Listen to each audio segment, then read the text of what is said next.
Hi guys, welcome to the UCD Festival Poetry event. If anyone wants to move in closer, there are lots of seats up here. And if you need to leave or get some cookies or go to the bathroom, then you can do that at will without seeming rude whatsoever. Thank you all so much for coming. We're going from 1 to 3. We'll have music and some featured poets and student poets as well.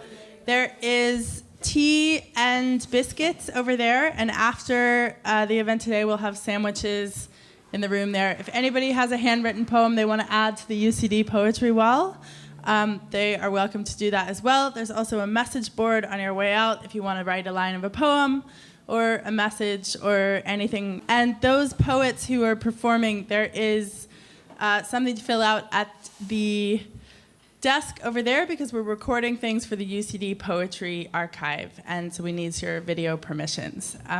So thank you all so much for being here, and we'll kick it off with Enda Riley. Thank you. Thanks. Delighted to be here.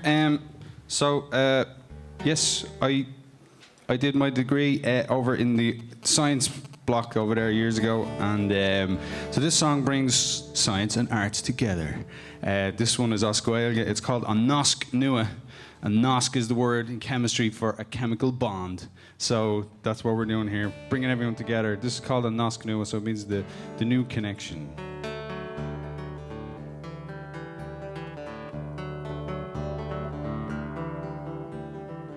Now be och in the art, ma ta do chriagart, I glusen no sula, an stacher no cara.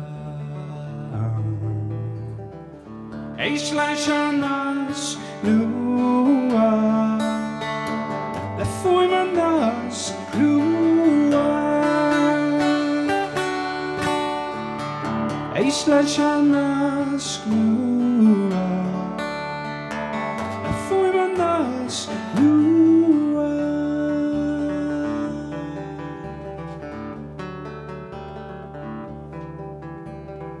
Nicht da de gnose Nacht. Ach niel de kriesje kroe, is er de wijze lucht, is dat de wijze boe. Eis leishanas lua, le fuimanas lua. Eis leishanas lua, le fuimanas lua.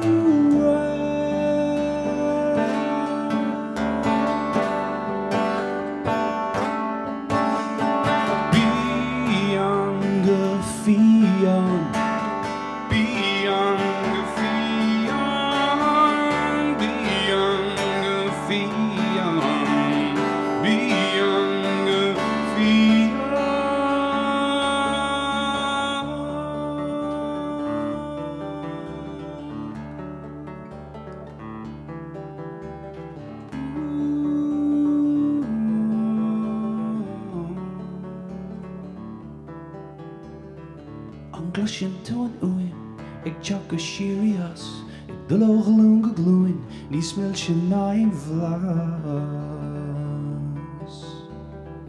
Eis leishanas lua, le fuimanas lua.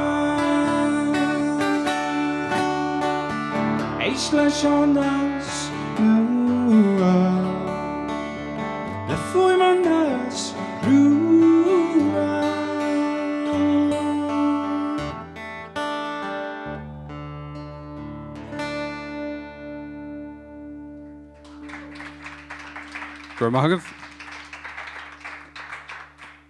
This next one is I go around to schools and I do climate change workshops, particularly in primary schools, and I explain about carbon dioxide and how it goes up into the air, and pretty much filling in the gaps of their knowledge in terms of climate change and how their green flags that they're getting are great and all the rest of it. This is one of the songs that would have came out of that kind of bag of songs that I have, and it's called We All Own the Sky, not this guy, the sky, and yeah. Yesterday was World Oceans Day, and today there is March for the Ocean down in Dunleary. So that's where I'll be heading after to play some songs in the People's Park later on there. So here's We All Own the Sky.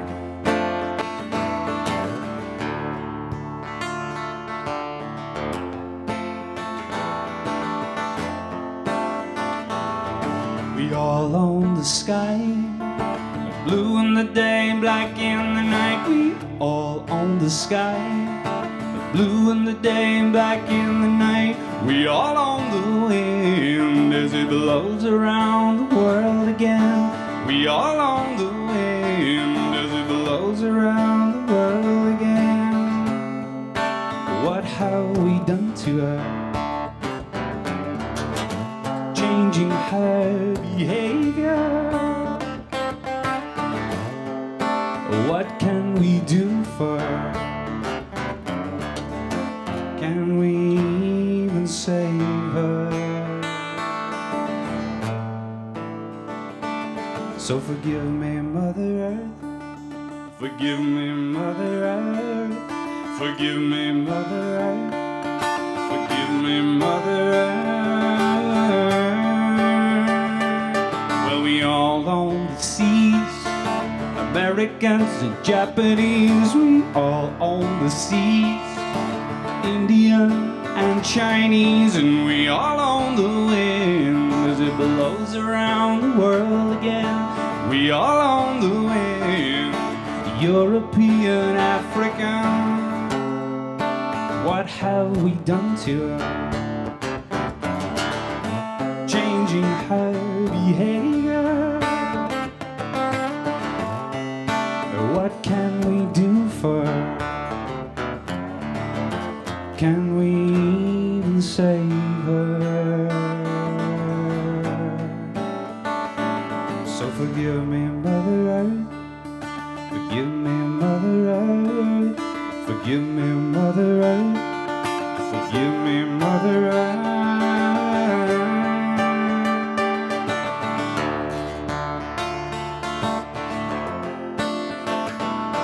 Forgive me, Mother Earth.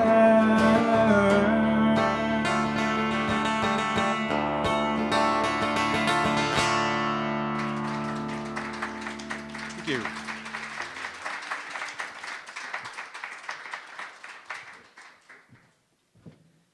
That's Enda, and we'll hear a couple more songs from him later on. So next up, we have an amazing poet. She's performed on the stage of the Olympia Theatre at Vicar Street, won Slam Sunday, which is the biggest poetry slam in Dublin.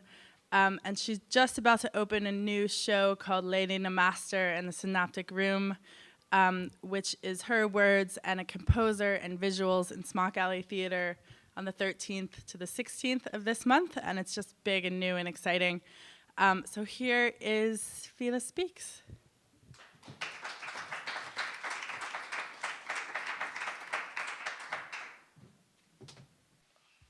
Thanks, Erin. Hi, everyone. My name is Felicia. I go by the stage name Feli Speaks. And I have a couple of poems for you guys, obviously. This is my first time, actually, just random segues. This is my first time at the UCD Cultural Fest, and I feel like I've been missing out so much because everything looks so pretty, and especially in the sun, and I'm like, where have I been? But I'm happy to be a part of it. Thank you so much for inviting me. My first poem is called Unmending Lovers You Didn't Break. And it's basically about loving a partner through a mental health struggle and kind of what you can offer. And what I offered was my poetry. And this is how I assisted in his healing, if that made sense. So, Unmending Lovers You Didn't Break. 1. In the moment he tells you a disturbing secret, rocking back and forth in the comfort of your laps. In an interlock embrace, let him become an orphan in your bosom because that's where he was first dropped. 2.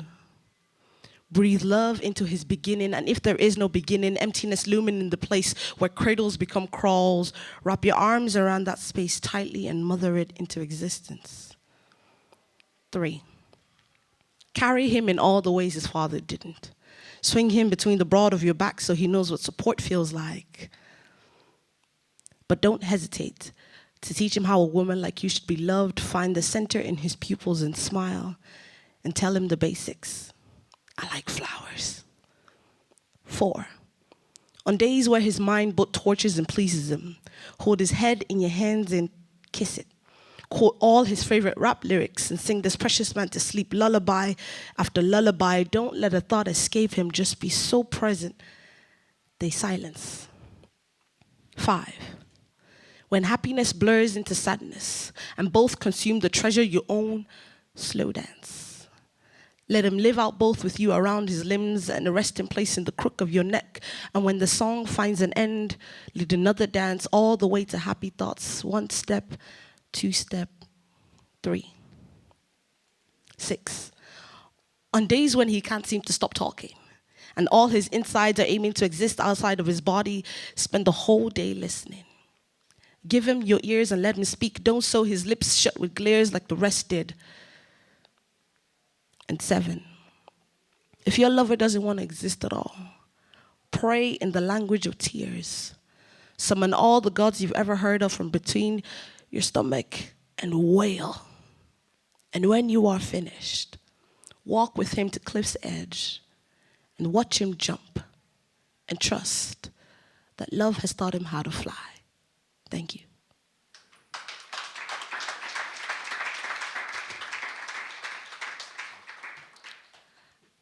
My second poem is called Synesthesia. I don't know if you guys know what that means. Does anybody know what it means? Yeah? Do you want to explain it? Like mine, all my numbers have colors. Okay. So with mine, I don't know, the first time I heard it, I kind of thought I think it's kind of this, but I categorize people in colors. So I don't know, whenever I meet people, I just get a vibe of them and I'm like, ooh, that person is yellow. They so yellow. Or I meet somebody, I'm like, she's royal blue. I like that. I like her royal blue vibe. Or I categorize events in my life that's happened in colors and I don't know why. For some reason, colors just work for me. So I decided to write a poem about just different moments or different feelings that I associate with color. So that's why I call it Synesthesia. I hope you like it. Sorry, I'm a bit.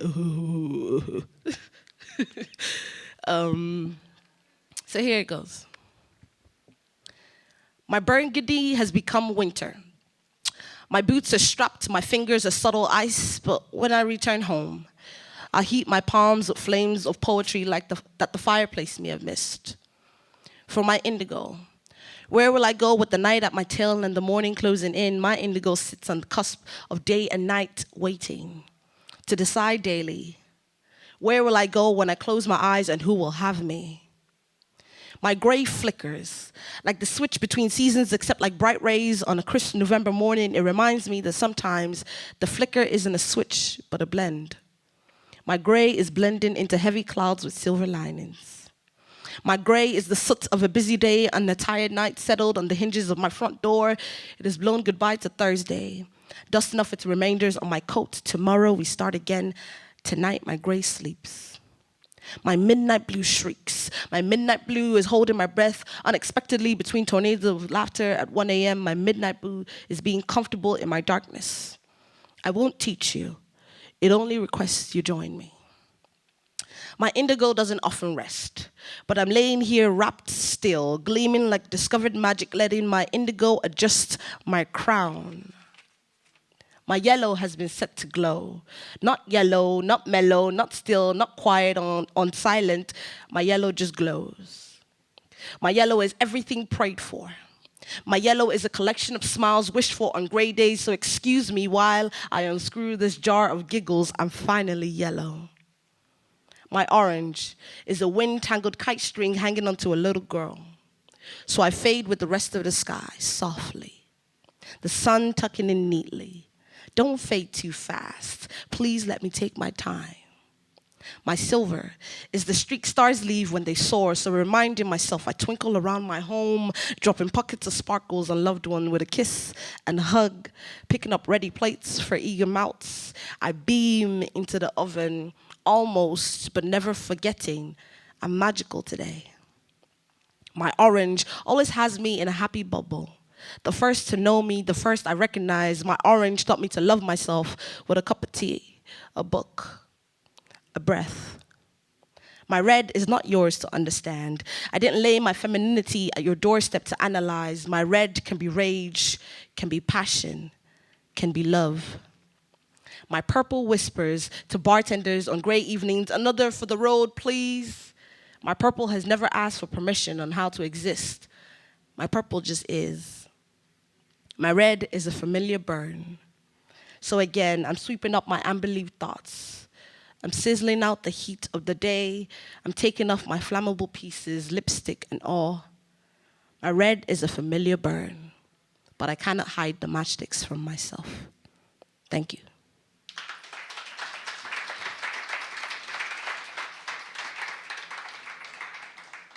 How long do I have left? 5 minutes, great. So I'll probably do like one regular poem and a pretty short one once I find it on my phone. But so this poem is called A Writer's Soliloquy. And since this is a poetry thing, I'm sure there's other poets here and other writers that has gone through writer's block. Anybody? It's just me? Okay. And writer's block sucks because, like, you know when you're trying to be disciplined and you're like, I'm gonna write today, I got this. I'm gonna create a poem because I'm an artist, you know? And you get there with your pen and paper and you're ready and nothing comes out, and it's the most frustrating feeling ever, especially when you have pent up energy or thoughts that you wanna express. So I was having one of those one day and I was like, oh, I can't get anything to write. And I decided I wasn't leaving the house that day, I had to write. So I wrote about having writer's block, and then the poem kind of morphed into my words talking back to me as well. So this is what A Writer's Soliloquy is about. Today hurts like cold pancreas strokes on bare skin. Today hurts like chili bonnet spice on an open cold sore. Today hurts like missing a step on a winding staircase. Today hurts like peed on sandcastles. Today hurts like unwatered sunflowers. Today hurts like a child navigating pleasure through internet clicks. Today hurts like the comedian that becomes the clown. Today hurts like a mute poet, a deaf musician, a crippled painter. Today hurts like a bitch, and all I've done is cry and tell myself at least I'm writing. At least my pen is touching pages. At least I have queued up words of expression marking attendance, single filed, one after the other. But we're not here for them.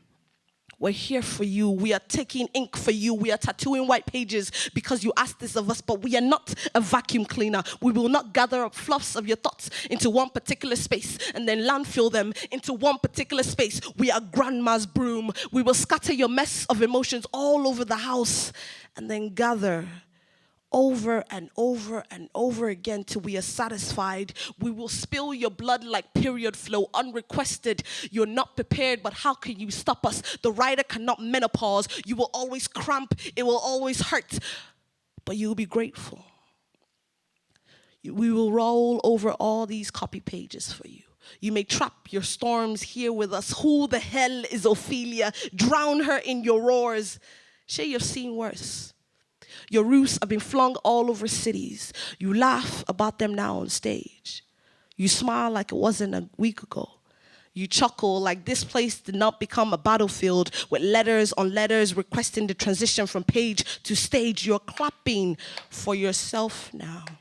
Were you not just shouting at us just yesterday to suddenly land here ready to go? Today hurts, but now you know better. You know that this is always an exchange you must give us before we give you. We will give you oceans of poetry if you will stop lying to us first. If only you would tell us the truth first. Today hurts, but you knew this wasn't going to be easy. So stop asking us to hurriedly rip off bandages as if we're not stuck in traffic. This is a go slow, unravel, exhume. Thank you.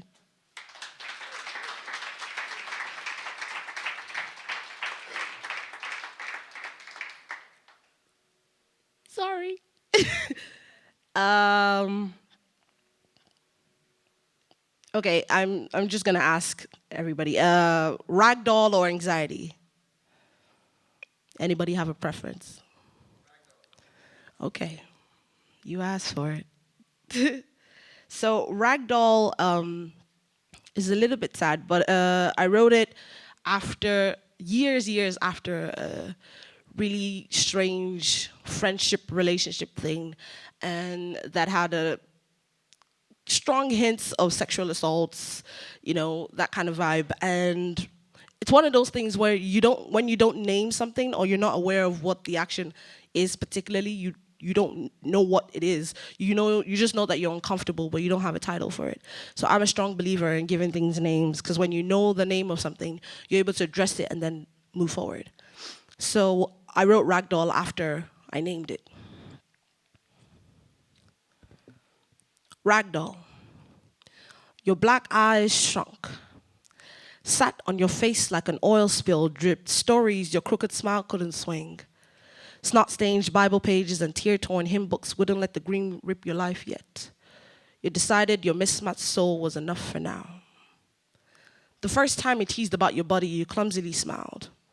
Held the lip split on your face like you were taught to when the man offered his attraction. You belted out your no on the first request, even the second. You had lost count by the time you displayed your thighs. You undressed unhappily, recited the lines in your head, he was your friend. The first time your phone gleamed with unrequested penis pictures. Your voice scattered with the anger of your father's gods. The man that once listened could no longer hear. Your empty threats fed him fuel. He drove you through memory lane, held up shards of your past ragdoll in the mirror. The second time you upset him. In the safety of your kitchen, amongst friends you teased, your little girl legs suddenly lifted against the wall. Your eyes blurred as he mounted against your body, slipper in hand. He had to teach you a lesson, hearing Judgment Day on your body. Ragdoll, you limbed in his hands. Little girl, ragdoll isn't a game, but you already know that. Ragdoll, little girls take your form when nobody cares how they are played with. I bet you cannot recall the first time he took your voice. Trapped it in the grip he carefully sneaked around your wrist, waist. When he ordered the use of your temple, your sound ceased. Little girl, ragdolls don't speak. But you already know that. Your friend remembered you. Looking for the oil spill in your eyes, cement in their place. You found the nerves in your hands to play with, till he reached out to grab shares like owned parts. In cold confidence, demanded a trade, more than a grab, more than a squeeze, more than a pull.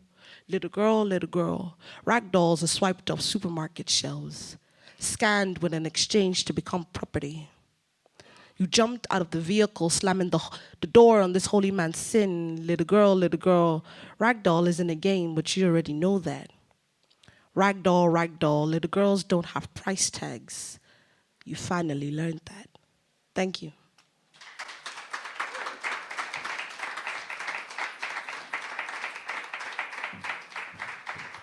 That's Feely Speaks. Thank you so much for coming. And next up, we have UCD student Amy Gaffney here to read a poem for us. Thanks.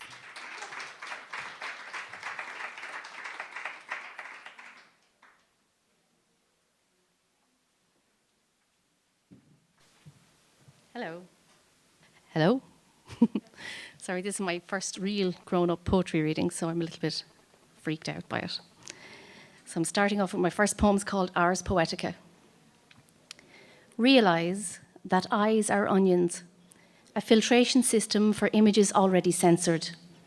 Know that life is essential. Remember that white is never pure. White is a construct of colour, but white. Whether it be white for clarity or white for confusion, or white that has swallowed the end of the rainbow, it needs to needlepoint prism through the onion as a mirror focuses into a blaze. Realize that ears are internal as well as external, a filtration system for sounds already censored. Know that music is essential. Remember that harmonies are often constructed from the deepest drumbeat that is almost indiscernible, but there nonetheless, and deserving of dislodging earworms. Know that repetition is not always necessary, but, like the drumbeat, sometimes it is. Realize that skin holds things in, skin holds things out. And it's only when salty, sweating pores open that life vibrates as energies exchange. Know that skin is not a boundary, it dissolves when permeated by touch, and know that touch is not always physical. Stolen, strong voices don't belong in fairy tales. They exist. Make yours, yours. And let your line endings breathe. Steam should be gathered, rolling, puffing, gasping, tasting, springing, breathtaking, hot, and experienced. Slivered with mirth and giggles and inappropriateness, with guffaws and what the fucks and should burn just enough. Throw in a bodily function or two. Grey matters. Use it to make sense of the other colours, to make sense of world events you can't and shouldn't escape, that you should be writing about. Write it all. Then let it go, let it fly, let it be misunderstood, remembered, let it impact, be forgotten, be fluid. It's not yours at the end, after all.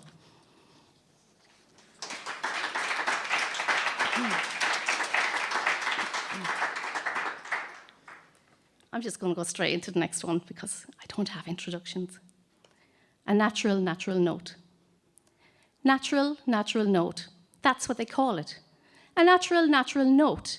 Inherent in my bones, my heart, my soul, expected of my sex, a natural, natural note.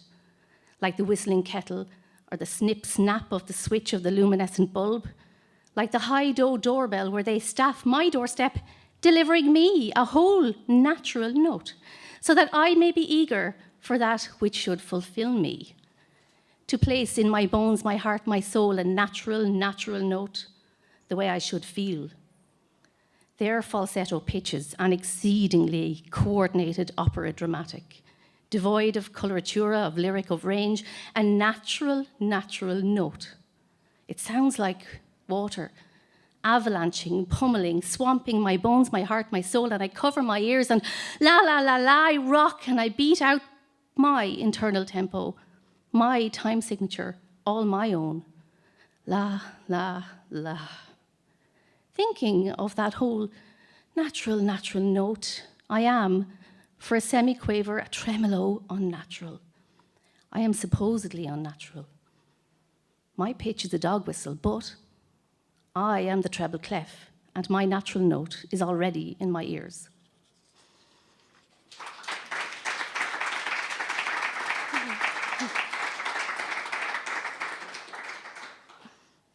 Now, this is a little bit easier. Driving lessons. 10 to 2, she meticulously manoeuvres into traffic on her commute to work. The flash of her eyes catches the man in the next lane, pick his nose, as if windows were walls. She is seen in her panopticon, tried for smearing lipstick on at the traffic lights, for giving space to other road users, for choosing Radio 1, disco, news, heavy metal, for being able to reverse park. Like, what's the point of park assist if you don't use it? But she parks squarely between the lines every time. Thank you.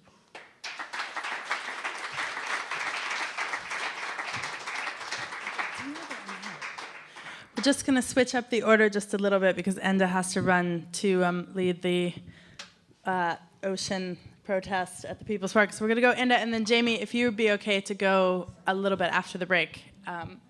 So here we go with Enda again.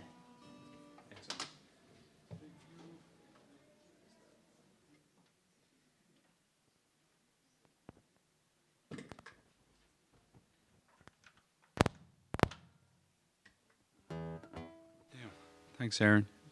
Powerful stuff there. Excellent. I'm just going to sing a song. This one's called, what's it called? Light from the Darkness is what it's called. So it goes like this. In the depth of silence, it's eternity, waiting for a wondrous stirring melody, like a seed that needs no time to grow up to the stars. And shining in the darkness is each a living being, reflecting to the universe their amazing dreams. The cry of gulls, the howl of wolves in the night. So tell me you see me and sing me a song the way only you can sing, and bring forth the light in the darkest of nights the way only you can bring. And even though the darkness waits for everyone, and even though we struggle on without a plan, we'll light up that dark abyss. We'll fill it up with just one kiss. So tell me you see me and sing me a song the way only you can sing, and bring forth the light in the darkest of nights the way only you can bring.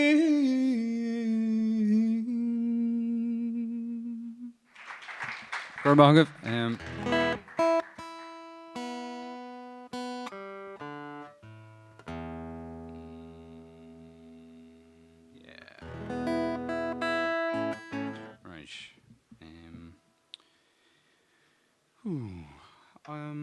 Sorry now, so many songs going around my head. What am I gonna do?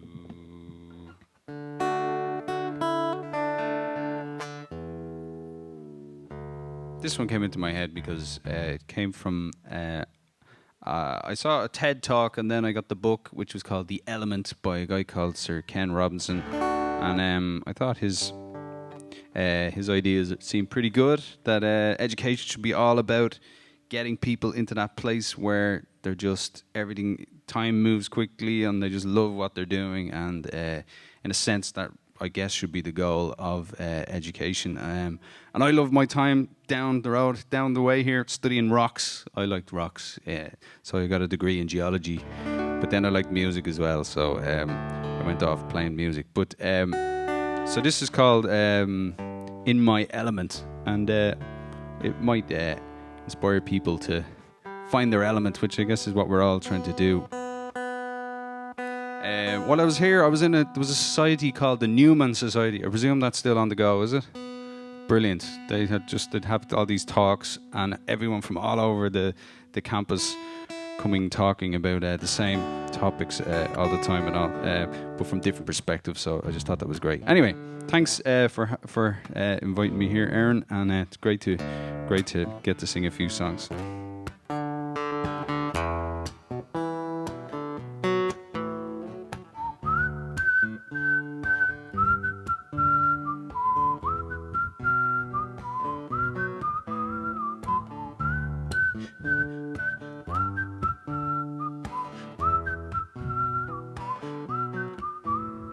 You know that there's this silver cloud flying on high, taking its time for you. Know that there's this place you can go, waiting for you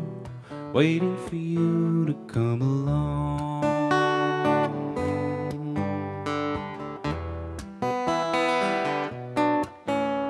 So take the time to look all around. You got to do what you think you should do. I will be waiting for you in that place where time moves so quickly. That's where you'll find me. That's where you'll find me, in my element. In my element. In my element. In my element.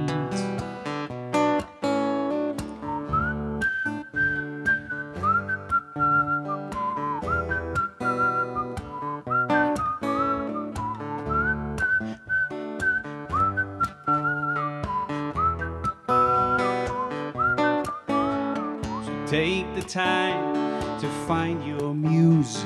I know you can't lose. I know you won't lose. You'll only win the time to look all around. You got to do what you think you should do. I will be waiting for you in that place where time time moves so quickly. That's where you'll find me. That's where you'll find me in my element. In my element. In my element. In my element.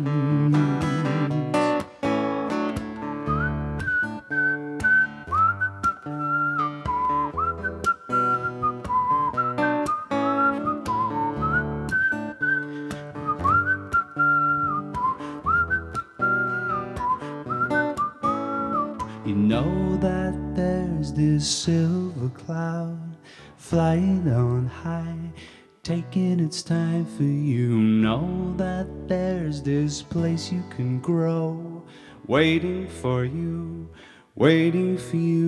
to come along. Thanks very much. Have a great day.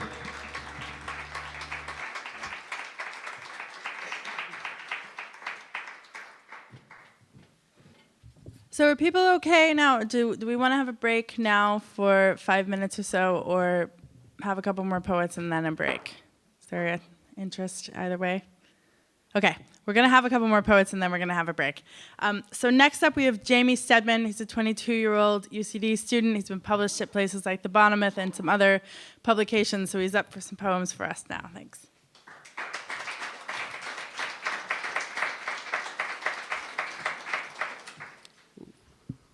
Hello, hello. This poem is called Portrait of You. You walk towards me on the actual level, in your black coat, walking at an even pace. You walk towards me on the poetic level, black jacket, heels clacking, scarf flapping. You walk towards me on the historical level, indisputably and inextricable from all prior events. You walk towards me on the romantic level, steps lithe, pulled by heartstring taut and tender. You walk towards me on the chemical level, as above, acknowledging the heart pull as dopamine. You walk towards me on the cosmic level. Scale back this far, there are no gaps between us. You walk towards me on the atomic level, vibrating, clustered, a snowstorm of gaps in being. You walk towards me on the fictional level, these words marching towards the margin. You walk towards me, you walk towards me, you. Thank you.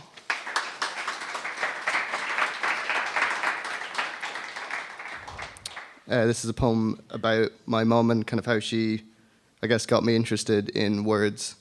This is called Artist, Artificer. She comes in the door with the cold at her back from fence fixing, gate raising, farm hewing, into make men imagine, the handbags from old jeans, paper lanterns for dolls, patches from swatches, all function in form. You all right, Mum asks. Yeah, just enjoying my tea, I say. Although I say it more like my tea. Matisse, she says, always fiddling with sound. Isn't that a painter? He's an artist. I'm a painter. She mimes a roller, smiling.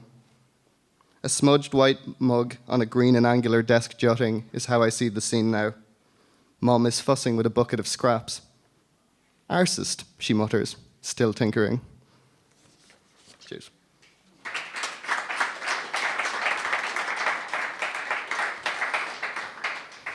This poem kind of came about because I was procrastinating when I was meant to be writing, and I started watching skateboard videos on YouTube, and I found a really weird comment, so I wrote this poem.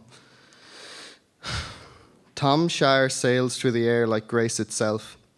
He moves along smooth concrete like how birdsong leaps from a warbling throat. Or like how Nigel Houston pops, flips, shimmies and spins his board with precision previously unseen in this dimension, landing like a feather falling, like any given foot, so casual. Skateboarding is a special kind of dancing, dance steps being uniquely metered poetry. The kick-push magic, that rough rolling sound of light feet swung round, it's something I'd forgotten all about, really, until I had deadlines to face. Then I binged watched hours and hours of X Games footage. One YouTube commenter summed it up best. Lung, small, evolution, weak, weight, fit, shape, suggestion, argument, rush. Context doesn't help. We simply surf roll along the line with bird bones fly. Thank you.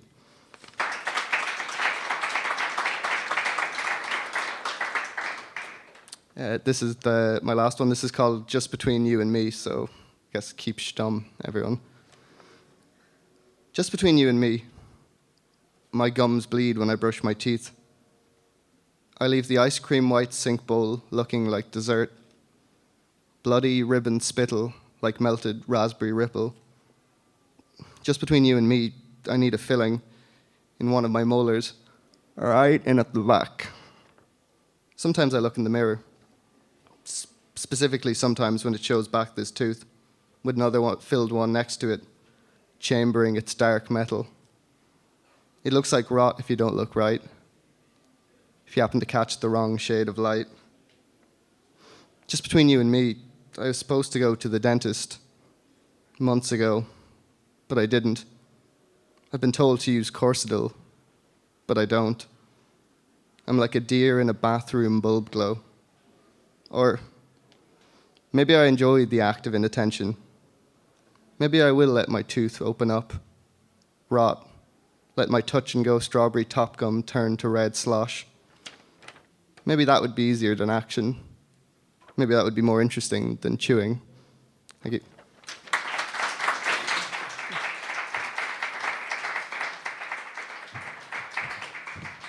Thanks, Jamie. Okay, guys, we're taking a 7-minute break. That means we're going to come back at 2:26. Okay? So there's tea and biscuits over there. Please put up a poem on the wall if you have one. Write a note on the message board as well. So we'll see you back here in 7 minutes.